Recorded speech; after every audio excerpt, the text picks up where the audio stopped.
तो hello guys, आप सबका स्वागत है हमारे चैनल नेक्स्ट जी नीड्स में। तो आज मैं आपको पढ़ाने वाला हूँ क्लास 9 का chapter number 4, the structure of the atom. तो पहले सबसे पहले जानते हैं कि एटम होता क्या है।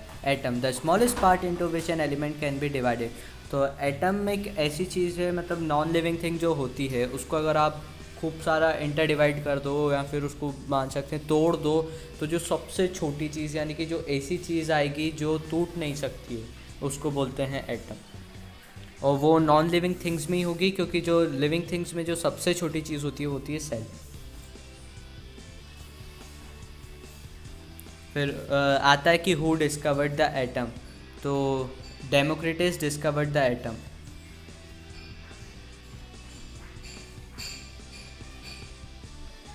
There are three things inside the atom: electron, proton और न्यूट्रॉन।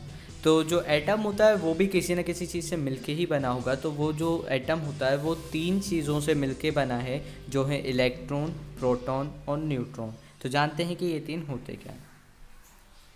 तो electron, one of the three types of particle that form all atom. Electrons have negative electric charge. यानी कि इलेक्ट्रॉन्स वो होते हैं जो तीन पार्टिकल्स में से एक पार्टिकल है जो पूरा एटम बनाते हैं, और इलेक्ट्रॉन्स के पास नेगेटिव चार्ज होता है।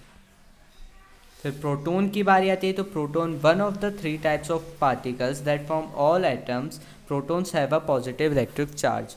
तो प्रोटॉन भी वही होते हैं, तीन थिंग्स में से एक ऐसी चीज़ जो पूरा एटम बनाती है, और प्रोटॉन्स के साथ पास होते हैं positive electric charge.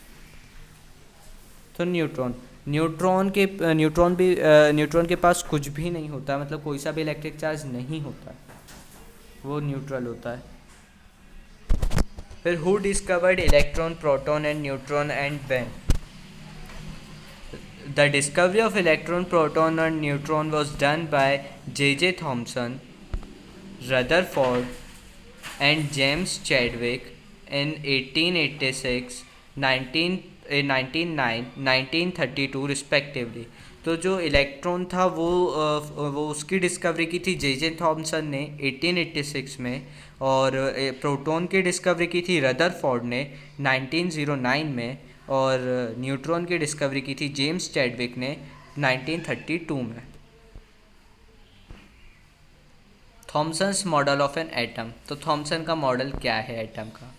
Thomson's propose the model of an atom to be similar of that to that of a Christmas pudding. The electron in a sphere of positive charge were like currants, dry fruit in a spherical Christmas pudding. We can also think of a watermelon. The positive charge in the atom is spread all over like the red edible part of watermelon, while the electrons are studied in the positively charged sphere like the seed in the watermelon.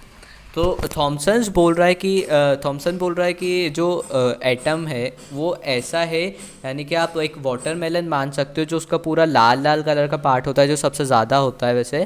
तो वो पूरा मतलब एक जो गोल part होता है लाल लाल colour का, वो है प्रोटॉन्स, यानी कि पॉजिटिव इलेक्ट्रिक चार्ज। अभी उसको नाम नहीं दिया कि प्रोटॉन है कि नहीं थॉमसन ने, बस इतना बोल दिया कि वो पूरा एक पॉजिटिव चार्ज का स्पेयर है, एक सर्कल है पॉजिटिव चार्ज का, जिसके अंदर जो इलेक्ट्रॉन है वो यानी कि वाटरमेलन के बीज जैसे बस फंसे हुए हैं कहीं ना कहीं, यानी कि इलेक्ट्रॉन्स उसमें पूरे एक पॉजिटिव चार्ज में नेगेटिव चार्ज ऐसा फंसा हुआ है कहीं ना कहीं। फिर थॉमसन्स ने क्या क्या बताया? Thomson's propose that an atom consist of a positively charge sphere and electrons are embedded in. यानी कि जो एटम है वो पूरा एक पॉजिटिवली चार्ज स्पेयर है, यानी कि पॉजिटिव चार्ज का पूरा एक सर्कल है जिसमें इलेक्ट्रॉन फंसे हुए होते हैं। फिर सेकेंड पॉइंट है the negative and positive charge are equal in magnitude, so the atom as whole is electrically neutral. तो जो नेगेटिव है और जो पॉजिटिव चार्ज है वो दोनों इक्वल है। तो जो पूरा एटम है वो इलेक्ट्रिकली चार्ज में वो न्यूट्रल है, ना उसमें पॉजिटिव चार्ज ज़्यादा है ना नेगेटिव चार्ज ज़्यादा है। तो what are the limitations of J Thomson's model of an atom? ये क्वेश्चन बन के आ सकता है आप लोगों के एग्ज़ाम में। So, although Thomson's model explained that atoms are electrically neutral, the result of experiment carried out by other scientists could not be explained by this model. तो ये बोल रहे हैं कि जो थॉमसन था उसका मॉडल ने बस इतना बता दिया कि जो एटम है वो इलेक्ट्रिकली न्यूट्रल है, यानी कि उसका ना तो पॉजिटिव चार्ज में ज़्यादा है ना नेगेटिव चार्ज में। और बाकी जो उसके रिजल्ट थे एक्सपेरिमेंट्स के वो सब कोई से और साइंटिस्ट ने निकाले, वो थॉमसन ने नहीं निकाले, तो वो इस मॉडल में एक्सप्लेन नहीं हो पाए।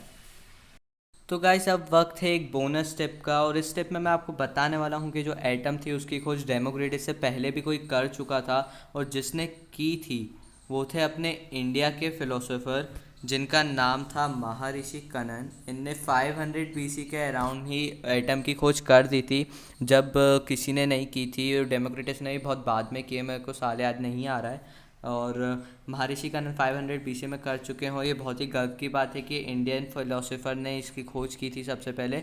बस ये प्रिटेंड नहीं कर पाए, कम्युनिकेशन इतना अच्छा नहीं था तो ये सबको बता नहीं पाए। इसी दिक्कत की वजह से आज इनका नाम नहीं लिया जाता है और डेमोक्रिटस का नाम लिया जाता है। और ये मैंने बहुत सारी चीज़ें लिख रखी है महर्षि कनन के बारे में, आप इसको पढ़ सकते हैं। और ये थे महर्षि कनन जिन्होंने 500 बीसी में अपने एटम की खोज की थी। तो आज की वीडियो के लिए बस इतना ही है, ये बोनस टिप थी। और मैं अगली वीडियो में कवर अप करने वाला हूँ रदरफोर्ड का मॉडल, नील बोर का मॉडल, वैलेंसी और चार्ज, और भी बहुत सारी चीज़ें होती हैं, उन सबको हम कवर अप करेंगे, कोशिश करेंगे। तो तब तक के लिए थैंक यू, बाय बाय।